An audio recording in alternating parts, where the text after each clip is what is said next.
Hello प्यारे बच्चों, good afternoon. प्यारे बच्चों, how are you? I think you will be happy at your home. Dear students, today I am going to teach for class 10th poem Fog, in which the poet has comparison between the fog and a kite. What is the similarity between the two of them? So the poet has given the importance, reality, fog and kite. प्यारे बच्चों, आज हम इस poem में पढ़ने जाएंगे कि जो फाग है वह केवल कैट से उसकी कंपेरिजन क्यों किया गया है, उसने अन्य जानवर से इसकी कंपेरिजन क्यों नहीं किया। तो एज यू नो दैट, जैसा कि आप जानते हैं, कैट जो होती है हमेशा अपने कदमों को दबा करके चलती है, ठीक है। ठीक उसी तरह से फाग जो होता है वो भी आता है, लेकिन शांत होकर आता है और धीरे से चला जाता है। हम देखिए उसके बारे में फीलिंग नहीं करेंगे। तब यहाँ पर ये बताना है the fog, okay dear. The fog comes on little cat feet. The fog अर्थात कुआरा, कम्स माने आता है, ऑन लिटिल होता है छोटे छोटे, कैट के फीट में होता है कदम।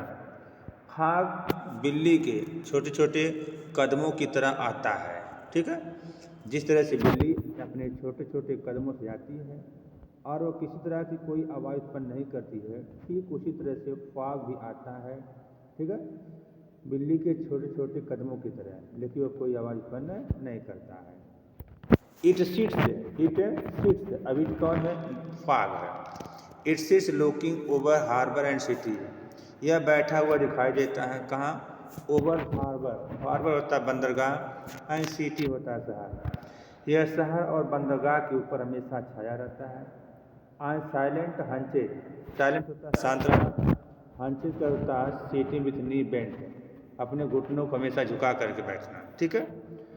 तो इट सिट्स लुकिंग, या हमेशा बैठा हुआ नजर आता है, over the harbour and city, शहर और हार्बर के ऊपर, बंदरगाह के ऊपर। इस तरह से बैठ रहता है जैसे बिल्ली ऑन साइलेंट हंचेज, अपने पैरों को, ठीक है, अपने घुटने के बल मोड़ करके वह बैठ जाती है और साइलेंट शांत रहती है। देन मूव्स ऑन, तब उसके बाद चली जाती है। ठीक उसी तरह से कुआरा भी आता है, ठीक शांत होकर आता है और शांत होकर के वह बंदरगाह और शहरों में कवर किया रहता है। इसके बाद वह हमेशा हमेशा के लिए तुरंत गायब हो जाता है।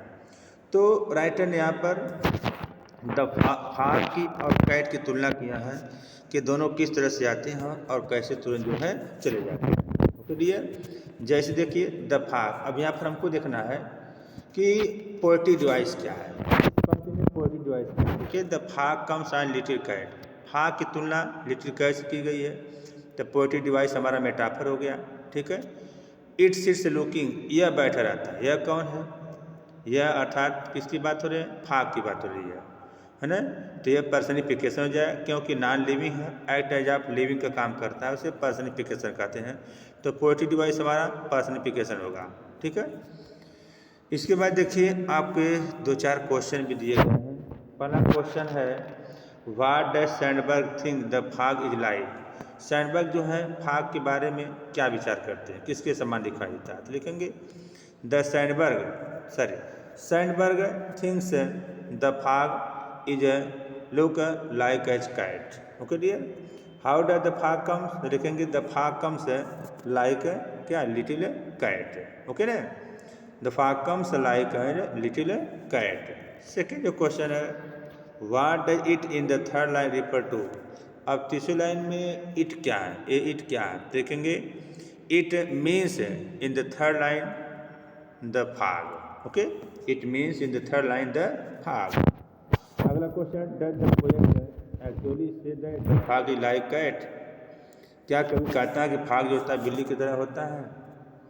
Find 3 things that tell us the fog is like cat. 3 चीज़ बताइए जो फाग बिल्ली के समान दिखाई देता है। तो 3 चीज़ क्या है? तो लिखेंगे does the poet actually say that the fog is like cat, लिखेंगे यस, ठीक। तो लिखेंगे yes the fog is like as cat because we can say that these are the three quality that the fog has. First of all the fog comes like as little cat and it always silent and after that both of them went out from there. Okay, so these are the three quality that the poet has given about the fog, कि how the fog comes and gets out for all ever. Okay dear, अब हमारा जो नीचे question दिया है, you know that the metaphor compares two things, transforming a features of one thing to other see until five. हमने बता दिया paragraph में कि कौन कौन से पॉजिटिव डिवाइस से कौन सा फिगर ऑफ स्पीच है, आपको उसी के बारे में जान लेना है। नीचे दिया है find metaphor for following word and complete the table below. Also try to say how they are like the first जन फायर। अब दिखा गया आगे देखो स्टार्म है ना, स्टार्म तूफान आता है, टाइगर है, कहते पंछी over the field ground, train है, फायर है, स्कूल है, होम है।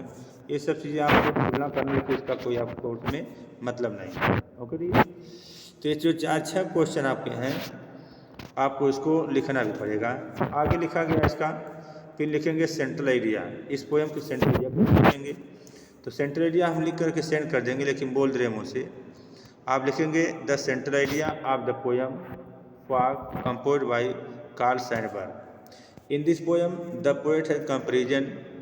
In this poem, the poet has a comparison between fog and cat. Just the fog comes and sits silently on the harbor, over the harbor and city. In the same way, the cat sits like a silent as a hunches. And just as the fog comes and covers on the city, on the harbor, as well as in the same way it covers everything. Just like the kite sits silently, after that it moves from there for all ever. Okay dear?